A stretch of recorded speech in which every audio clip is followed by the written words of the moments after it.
Good morning, everyone. Hope you're enjoying this glorious rainy day in the city of Alpharetta. I am Jim Gilvin, and it's an incredible honor to stand here looking out at a room full of people who make this community special. It truly is humbling, and I appreciate every one of you coming, making time out of your day to be here, because you all have other places you could be. So I do want to welcome you to the 8th annual Alpharetta State of the City Breakfast. I want to thank the Alpharetta Business Association, who's made these events possible and who have been critical to the development of our city and to the city that it is now, because it wasn't this way when the ABA was created a little over 25 years ago. I want to talk a little bit this morning about the city of Alpharetta, where we've been, who we are, where we're going. And I'll try to say it as quickly as possible, because last year it was a little easier. Y'all didn't expect much from me. And quite frankly, it was easier to keep it at high level vision, themes, and stuff like that. But over the past year, the city of Alpharetta has done some amazing things, and we've accomplished so many critical goals that I'd like to be able to share them all with you. So I know we're only scheduled to go for an hour, but if y'all don't mind staying through lunch, we should be in good shape. But we truly are blessed to live in this community, and we're blessed to live in this community because of the hard work and dedication of the people in this room. And so I want to share a little bit about what this city is that helps make us unique, because we truly are a remarkable city.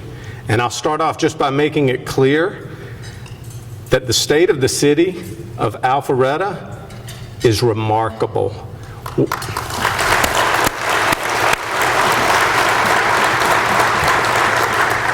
It truly is. Where we've come over the last 30 years is amazing, and most cities have had great periods in their history, and we are fortunate enough to be experiencing one ourselves, and that's a true blessing in and of itself. I had put together a little something. Sometimes as mayor and as elected officials, as my council members know, we get to see a lot of things, and sometimes we take that for granted and assume that a lot of other people in the community already know the same things we do. But one of the things that makes Alpharetta extremely unique is that our daytime population is nearly twice the size of our nighttime population. The residents of Alpharetta, depending on which census you go by, are 64 to 67,000 people have heads in beds here at night. But as you may have seen in one of the newspaper articles last week, the population of Alpharetta increases by a higher percentage over our nighttime population during the day than any other city in the state of Georgia. Now, I take that for granted. I've known that for years. In fact, nationally, we're in the top 3. The last time I heard, our community development director said there may be 1 or 2 cities, I think outside of Seattle, somewhere on the West Coast, that have that type of influx of people into their communities every day. And so I put together just some statistics to help you understand what we know and what we deal with as elected officials and as people who serve the people who live and work in Alpharetta. If you look at 4 of the largest cities as far as their daytime increase of population during the day, the 4 largest influxes are the city of Atlanta, the city of Sandy Springs, the city of Alpharetta, and the city of Marietta. Also included, just for comparison's sake, so we know what's going on around us, the city of Johns Creek and Roswell, because they're 2 of our largest neighbors. Okay? So of those 6 cities, the city of Alpharetta is actually the 5th largest. So we're not anywhere close to the largest nighttime population. But during the day, the only city that attracts more people net into their community in the whole metro area, or the state for that matter, is the city of Atlanta. That's incredible, and that's remarkable, and that's why we are the city that we are. That influx of people makes us different. It has its challenges. We all know that when we're stuck in traffic.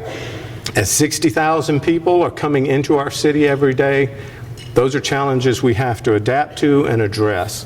And we're trying to do that as best we can, and we've got a lot of progress I'll talk about later. But one of the things even fewer people know is that if you take the tax digests of those same 6 cities, Alpharetta has the 3rd largest property tax digest in the metro Atlanta area. Now, we're not anywhere close to the population or the geographic size of the city of Atlanta or Sandy Springs, but we're not that far behind the city of Sandy Springs as our total property tax digest, which is incredible for a city half their size and population. I take it one step further just to help you better understand why that is important to the people who do live here and have their heads in beds here at night. Because if you divide our tax digest of $6.3 billion by the number of people who call this home, we have the highest property tax digest per capita in the state. And that's amazing. That makes us unique. Those are blessings that most communities can only dream of. And with those blessings comes great responsibility, because we do have a lot of issues, because as a normal city of 67,000 population only has to address the concerns, the safety, the transportation issues, the business climate for the ones who live there, Alpharetta is charged with making sure we serve those 127,000 people every day, because they're you, they're us. We don't all live in the city of Alpharetta. The people that make this city work, the people that make it prosperous. We don't have this convention center for 67,000 people. We don't have Avalon if 60,000 people a day don't come here to support this hotel, this retail center, the restaurants that are here. So we're blessed with the amenities of a city more than twice our size. Most cities twice our size don't have a city center in addition to an Avalon, in addition to a North Point Mall, in addition to an amphitheater like Ameris, and I could go on and on. So we really are exceptional in the fact that we are blessed with so many things that most cities our size can't support. And that makes us special, and it also means that we have special challenges that most cities can't really comprehend or sympathize with. And so, what are we doing with all that money that comes from these people that come and work and shop and do all these things? Well, just so you know, we're a regional employment center for the entire region. So we help not just the city of Alpharetta, but the entire Fulton County. A large portion of the property taxes, in fact, the vast majority of the property taxes collected in our borders, and most of the sales taxes, 94% of the sales taxes that are collected from retail establishments in the city of Alpharetta don't stay within our borders. Those revenues are shared with the Fulton County government, with the Fulton County school system, and with all the municipalities through an agreement where we share revenues from sales taxes amongst all of the cities by population. So we have revenues, and we generate revenues for the entire county and the region, but we also have challenges. And those challenges, as I mentioned first, were traffic. So to let you know, based on the revenues that we receive, we do receive a lot more than most cities our size, and that's good because we have a lot of things we need to address. Over the last year, we've spent millions and millions of dollars investing in roads and infrastructure. For example, this year alone in our general fund budget, we budgeted over $5 million for road paving. I know the elected officials in here can appreciate how rare that is for a city our size to invest $5.1 million in road paving. That's never been done before in the history of Alpharetta, and we'll have to continue at a great pace over the coming years. We've also committed almost $2.5 million simply to maintaining the stormwater infrastructure that makes sure our roads and streets are navigable when we have as much rain as we've seen over the past few weeks. Those aren't sexy, they don't get headlines, But those are the blocking and tackling that make this city possible. And because of the city's revenues that we generate through our digest and the sales tax, we're able to cover those expenses. In addition to that, we've started road projects. We've got road projects going on all over the city. Just rattle off a few of them right off the top of my head. Rucker Road. I know that project has taken longer than we would have liked, and I know it's been an enormous pain for many of the residents along that corridor.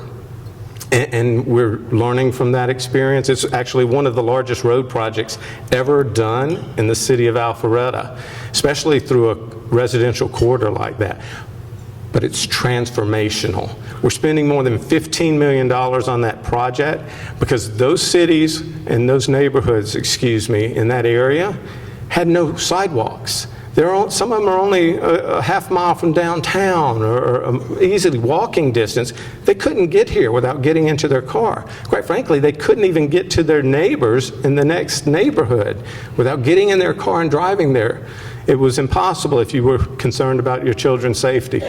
So that project is going to transform the entire west side of town, and that will help people be able to connect with each other and to reach downtown where people can come together without having to get in their cars. We've also got road projects. We just finished our first T-Splosh project on Morris Road. If you don't know where that is, by the QT, it goes from Old Milton Parkway over to Webb Bridge Road. We're adding turn lanes, we're adding lanes. We added a roundabout where there was a stop sign. That's going to help in the future to move traffic flows in the city of Alpharetta. Right now, we're already working on an additional left turn lane. If you go to exit 11 going north, get to Windward Parkway, it's usually very backed up trying to get over to the west side on Deerfield Parkway. We're adding a turn lane there. It's a great partnership. It's actually a partnership between the city of Alpharetta, the North Fulton CID, the Fulton County Commission, and the Georgia Department of Transportation. But it's critical because once that is opened up, that will help some of our major employers in that area retain and attract better talent, and that's the key to economic development today. That will help people at HP Enterprise, Fiserv, Avanos get their employees to and from work quicker, and that makes a big difference when you rely on major employment centers like we do. We've got a number of other local road projects. We've got roundabouts going in on Mayfield Road. We've got other projects throughout. We've even got other projects that are addressing our trails and our parks that we'll talk about in a little while. But those are just the ones that are already underway now. What's really astounding to me, and I think my council and I have spent the past few years trying to make sure that people understand the position we're in right now. Because the city of Alpharetta has a tremendous amount of road projects. As long as I've been in Alpharetta, it's been over 20 years, primary concern has always been traffic. And it's gotten nothing but worse because it's extremely expensive and it takes a tremendous amount of energy and time to coordinate regional projects of the scale that have been needed. But right now, I can tell you that over the next 8 years, we have more than $200 million worth of road and infrastructure projects already slated to be performed. Some of them are in early stages of agreements. We have budget commitments from the Georgia Department of Transportation, partners all over the region, Forsyth County, the city of Johns Creek. I believe I heard Mayor Bacher's here, although I don't see him out there yet. So we spend a tremendous amount of time and energy focusing on how we can get those projects done, how we can get the revenues to pay for them, and how we'll get them done. And I know y'all don't want to be here all day, so I'll read off just this quick list to give you a better idea. Hopefully this will visualize it some. I appreciate James trying to make it into something you could actually read and appreciate. But over the next 8 years, we have projects slated to add 2 lanes to McGinnis Ferry Road, doubling the capacity on that corridor. 2 lanes added to Old Milton Parkway, adding 50% capacity on one of our other most congested corridors. 2 lanes added to Haynesbridge Road, between Johns Creek and Alpharetta, another joint project, which would double the capacity on that east-west connector road.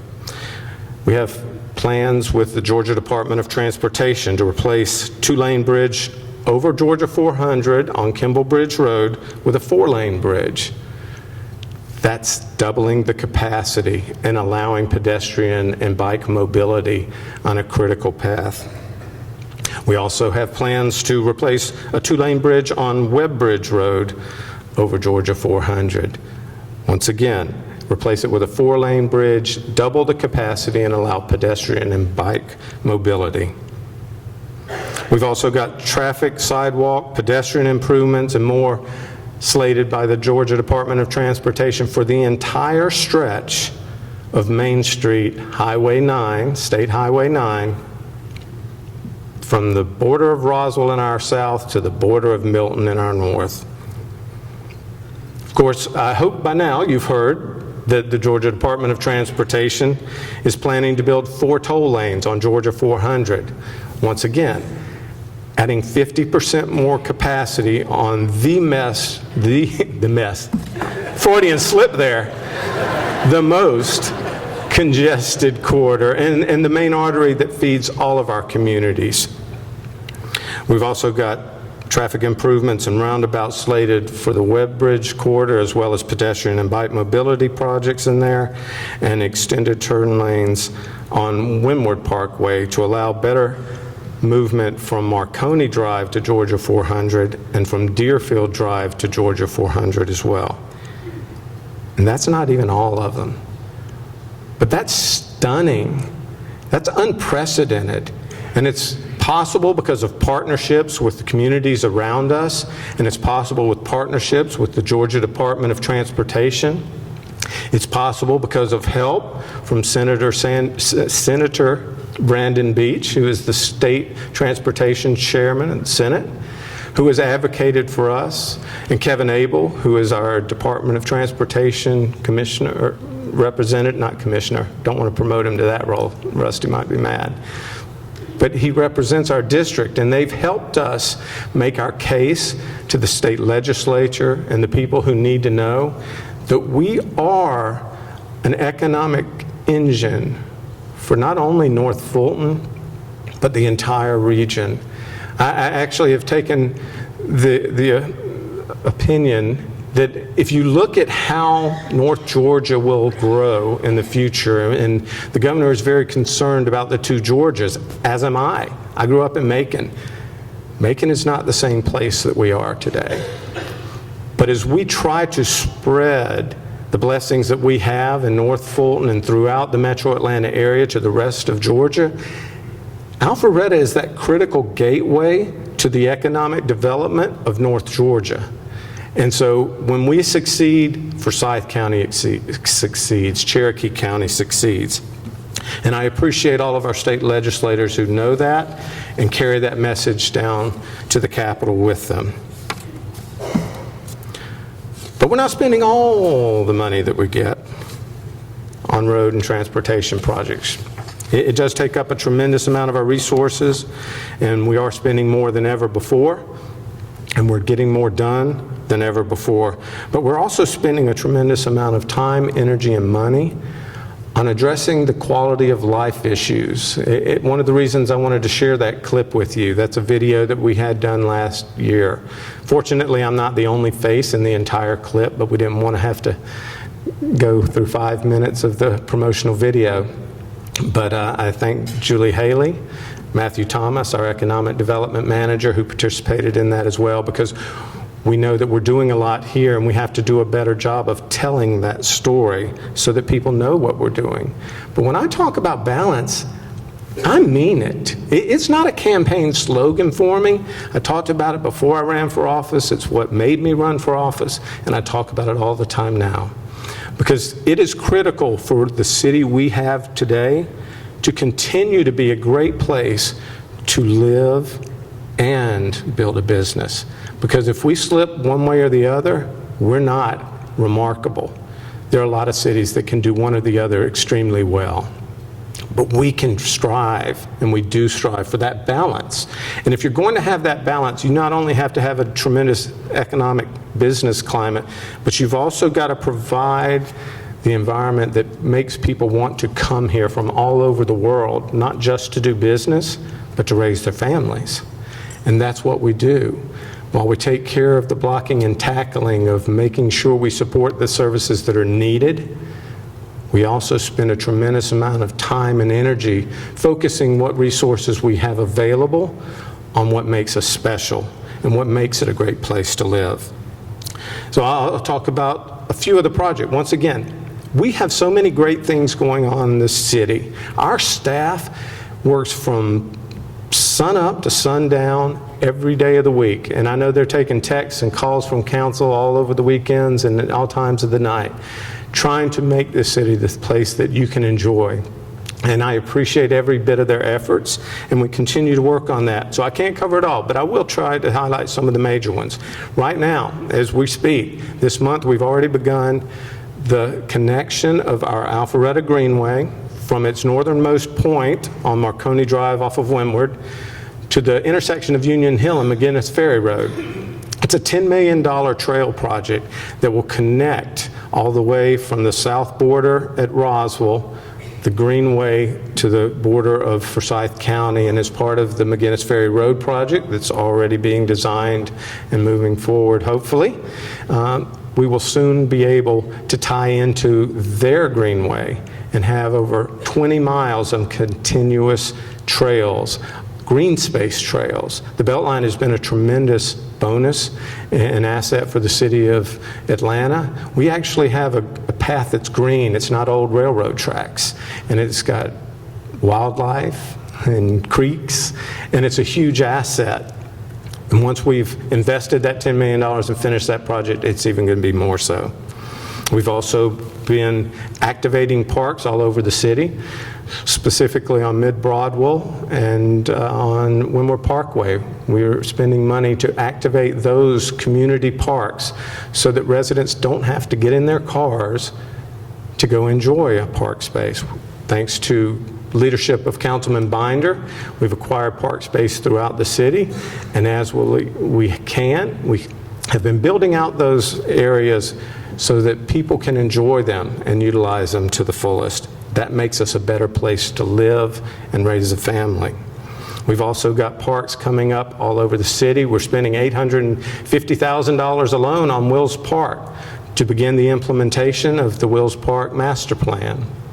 Old Rucker Road, we now have an organic farming initiative in partnerships with the private sector, and thanks to the donation of equipment from Amazon, actually, when they bought Whole Foods, they had a farming equipment training facility on the old Harry site. And we've been able to install that on Old Rucker Road. And it's a huge asset because it's unique. That's something other cities don't have. That is what helps make us remarkable. We're spending money on parks all over the city. And in May, where are my YMCA folks? In May, the city is going to open up our first indoor facility on the east side of Georgia 400.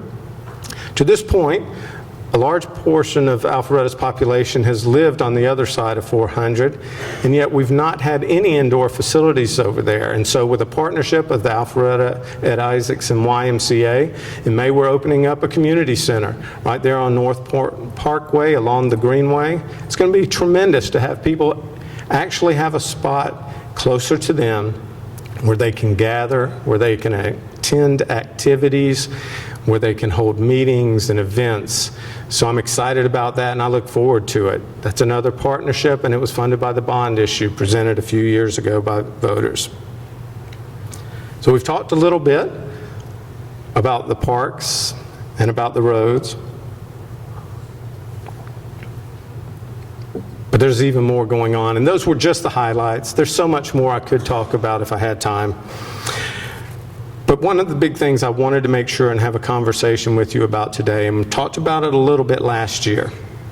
In economic development, I've been fortunate enough to have the opportunity to make the rounds with many of our major employers over the last year, with Matthew Thomas, our economic development manager, and I going in and sitting down and having face-to-face conversations with people who lead companies in our city that employ thousands, literally 1,800, 2,000. You talk to Jackson Healthcare and it's even more than that. Don't think we've been able to get on their calendar yet. We need to work on that one, Matthew. But one of the things that we've realized is that the people in Alpharetta expect us to do a lot, and the companies who have that type of presence in our community need us to do a lot. And so it's great to have that relationship, have face-to-face conversations about what they need to compete, because this is a great economy. But there are not a lot of businesses in this city that are just rolling in dough without any competition. We're all competing on a global basis, and it's tough out there. There are thinner margins than ever before, and attracting talent is harder than it ever was before. And so now we've been able to have those conversations and better serve what they need and what they want, what it will take to keep them here. Because most of them don't own their buildings, and if they do, they could still sell them. Most of them actually have leases, and those come up on a regular basis. And they're making decisions every day that affect thousands of our residents, and even more in the overall economy, the businesses and the suppliers that depend on them. So it's important to have those conversations and relationships.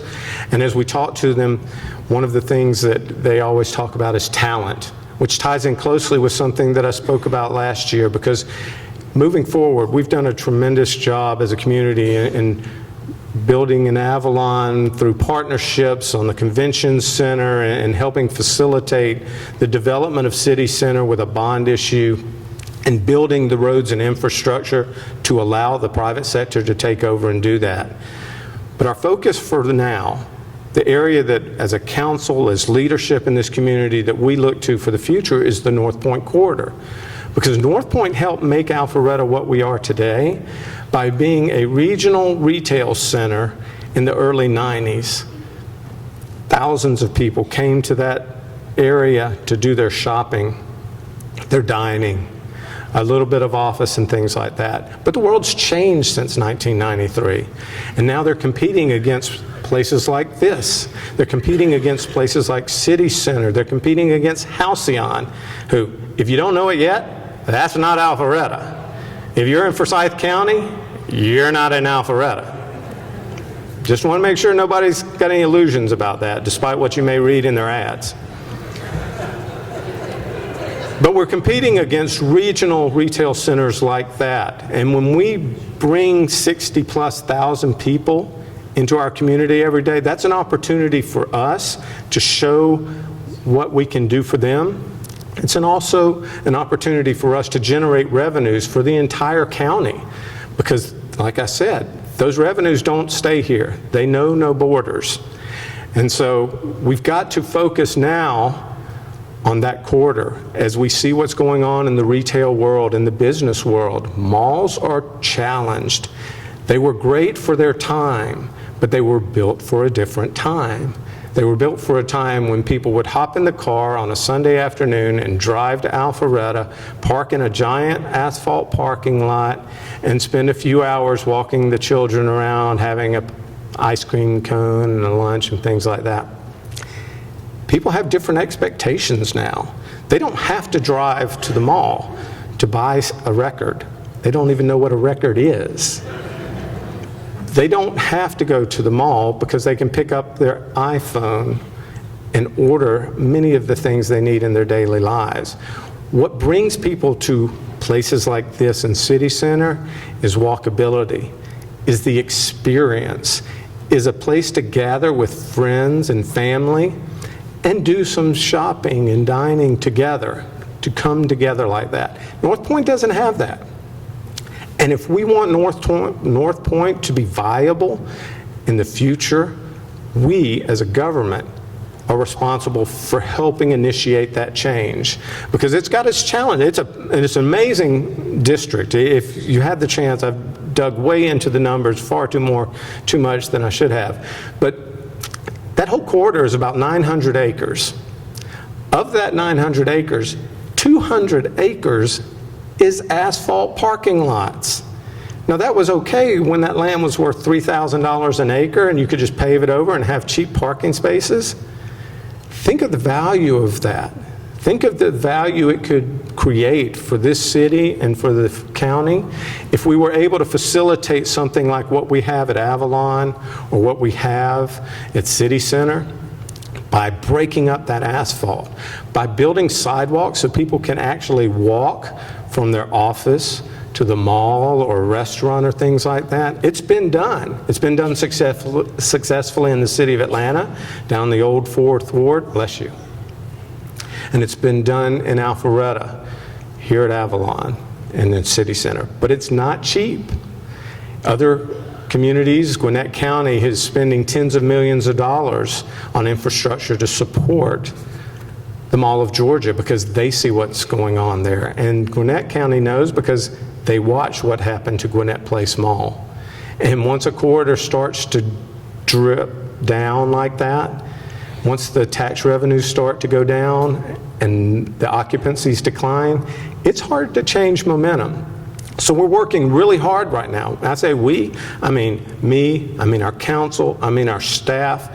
Bob Regas has been a tremendous leader for this city. As our city manager, it's amazing the contacts and just the respect that people have for the way he has conducted business in this county, in this city for the last 4 decades. And our economic development manager, our community development manager, we are all focusing. One of our primary objectives for this year is to fulfill the vision that has been created by our staff and the community and some of the property owners and consultants for what North Point could be. It can be amazing. It will be amazing if we do our jobs. And I'm doing my best to make sure that happens. Because what it'll take is partnerships. We don't own that property like we did City Center.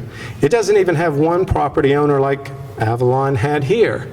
There are more than 130 property owners in that corridor. Over the years, they've carved out, this person may own the old Navy store, this person may own the vacant Thomasville store, and things like that.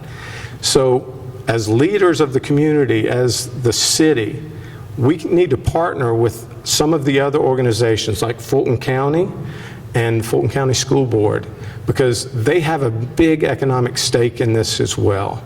But if we can figure out a way to move forward together, the potential for North Point is remarkable. And it has a chance to add something to the city of Alpharetta that doesn't exist now. There's a potential to focus along the greenway there. Right now, one of the biggest assets we have faces the loading dock of Target and Old Navy. Imagine how much that land could generate in lifestyle quality and revenue if we actually focused on the asset that's right there. Maybe build a road or a path or something to highlight that area and take advantage of it. There's tremendous plans. Kathy Cook, our Director of Community Development, has spent the last few years working with the Atlanta Regional Commission to fulfill that vision, to create that vision of what can happen. And now it's up to us to do it. And so I've been spending the last few months, back in December, our council passed what's called a tax allocation district. It's an instrument that the state allows for governments like us to create an opportunity to partner with Fulton County School Board and the Fulton County Commission to help invest future revenues. It protects the current property taxes in that area and doesn't impact any of the sales tax distributions, but allows future revenues for that corridor to be invested into the infrastructure necessary to make it happen. Because it won't happen if we don't make it. You know, the mall, Brookfield Properties, who now owns the mall, has bought into our vision. They've already got plans to tear down the Sears and break up some of that asphalt, activate the water park. I mean, it's a detention pond. It will be a water park if we have our way. And many other things like that. But they can't do it alone because that's just one piece. And there's a couple of other investors who are excited, and there's some of the vacant restaurants are now being renovated for new tenants. There's actually a condominium project that's going to come up in anticipation of what the mall is doing. But most private commercial property owners don't want to spend tens of millions of dollars investing on a dream or a promise.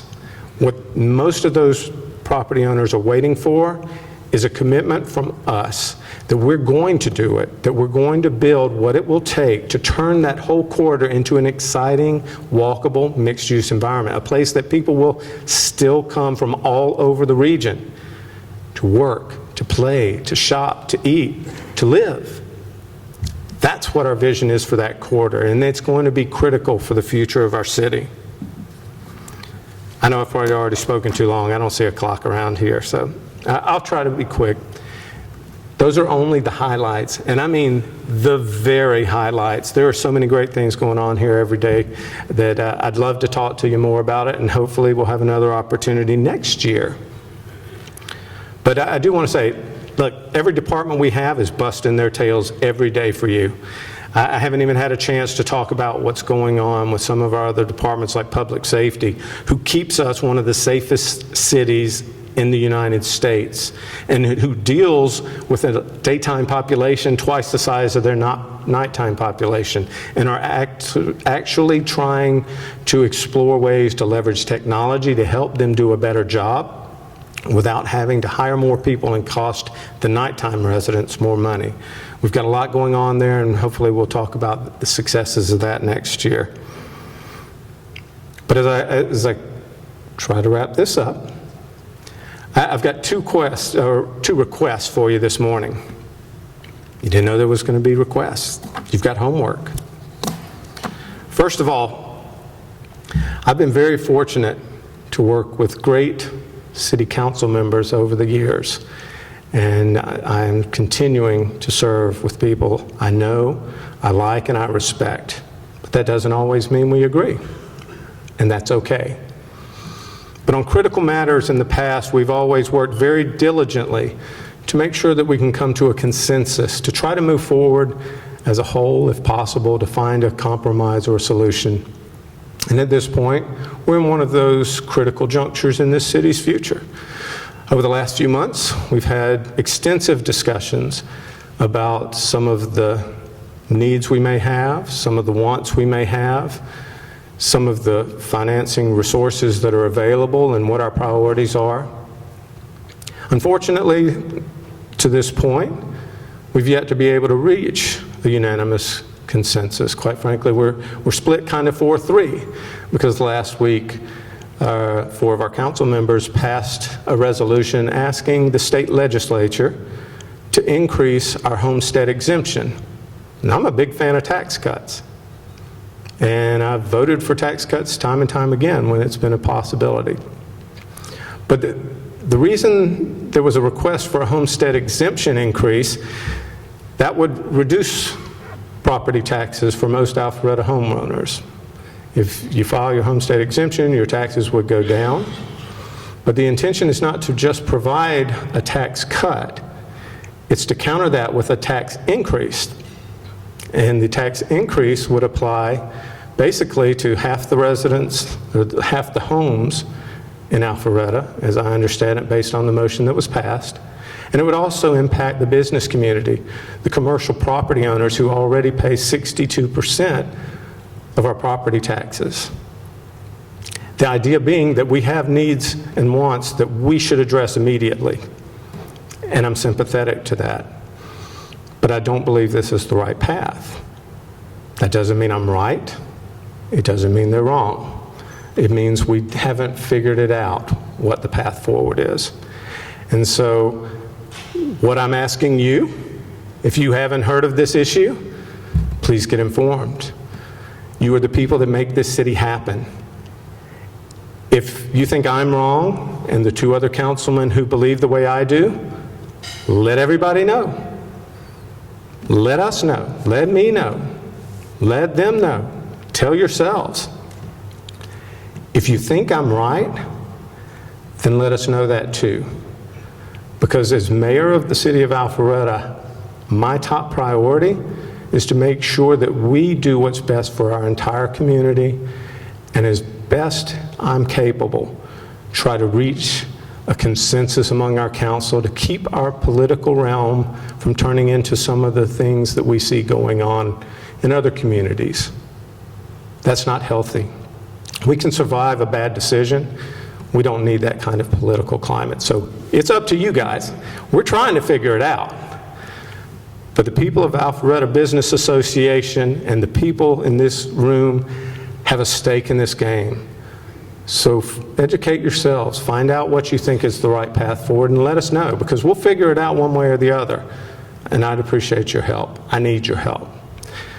The only other request I have for you is that if you would, please a big round of applause for everybody who made today's event possible, and the staff of the city of Alpharetta and my council members who make everything that goes on in this city possible. So please, a round of applause.